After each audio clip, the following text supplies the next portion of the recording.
Hey everyone, welcome back to my channel. For today's video, let's make the national drink of Puerto Rico, the Piña Colada. So while every Piña Colada recipe will vary in regards to the measurements of the ingredients, this is mine. It is very simple, straightforward, and delicious. I'm going to start by adding this can of cream of coconut, not to be confused with coconut cream. They are not the same. You want to get cream of coconut. This is the Goya brand, but I know that there's another brand called Coco Lopez that sells it. You can look in the international aisle of your grocery store or in the liquor section. And if you can't find it at all, your best bet is to try to find it on Amazon. And then I'm going to add 2 cups of pineapple juice.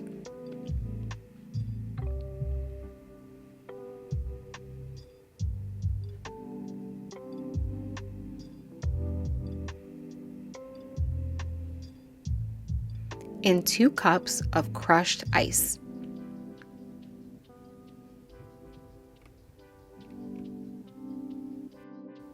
And while a lot of recipes call for either canned pineapple or fresh pineapple, which of course there's absolutely nothing wrong with using either of those, instead I'm going to use these frozen pineapple chunks. And I like these because it's very convenient. I know for a fact that they're going to be sweet and ripe, and also it helps give the piña colada a nice smooth icy texture, which I really love. So I'm going to add a heaping cupful of these frozen pineapple chunks. I'm going to add them to my blender, and then I'm going to blend everything on high until everything is nice and smooth and creamy.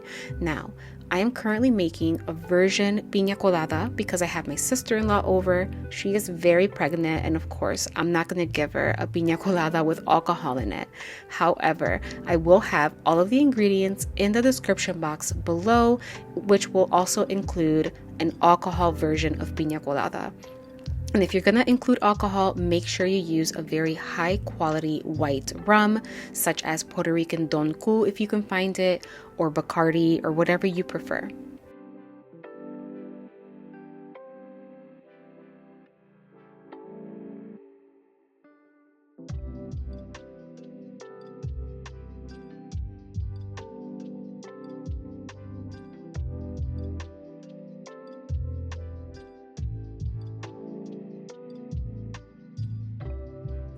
And that is all for today's video. If you did not know, the piña colada was invented in Puerto Rico in the 1950s, and it is said to have been first created in San Juan. But regardless, it is a very beloved drink. It's super easy, delicious, and known all around the world. So if you liked today's video, do not forget to give this video a thumbs up, subscribe to the channel if you haven't already, and be sure to hit that notification bell. Until next time.